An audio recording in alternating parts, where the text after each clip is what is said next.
Hello. Punta ako ngayon sa shop para mag-sideline.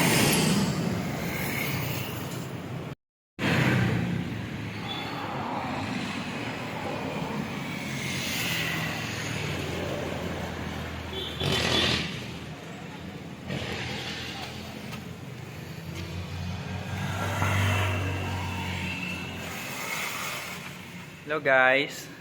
Yan po yung kapatid ko. Yung panganay niyang anak. Hello, NN. Ito yung shop namin guys. Yan. Mga gustong magpa-picture. Ano yan? Ito yung ate ko. Ang manager. Center focus. Photography. Sir, may pipirmahan ka, boss. Ano yan? Ano ito para legit yung business mo? Kailangan guys, sumusunod kayo sa batas. Kailangan na may BIR kayo. Meron kayong mayor's permit. Ano yan eh? Pangit yung hindi kayo lumalaban ng patas sa buhay. Kailangan kahit mabawasan yung kita niyong konti, magbayad pa rin kayong tax.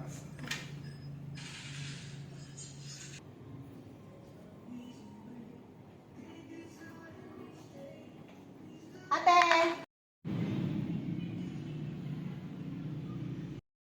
Yun, tapos na pumirma para sa BIR. Kailangan talaga guys, sumusunod kayo sa batas. Sabi nga sa Bible, ibigay kay Cesar ang kay Cesar. Tapos rin, para, di ba gusto mong umunlad ang Pilipinas?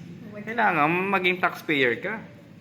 Para may karapatan kang magreklamo sa Pinablin Malasiki. May ambag ka na dyan sa kalsada. Di ba? Diba, gusto mong masenso yung Pilipinas?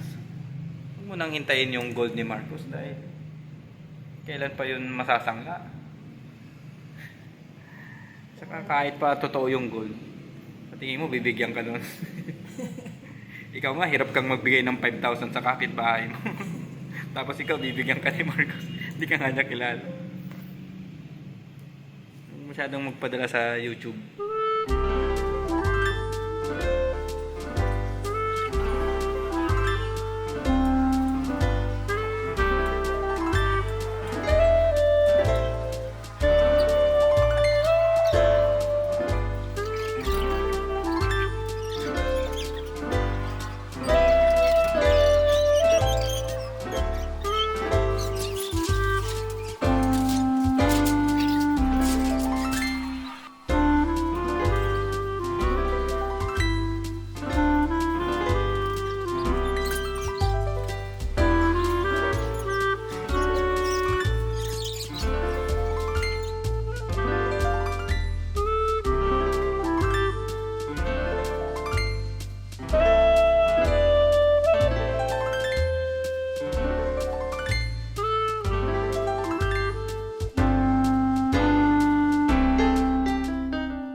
Tapos na ang pictorial. Productive day. Yan.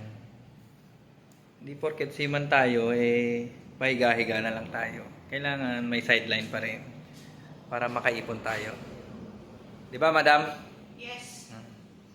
BIR? Okay na. Laban lang sa buhay.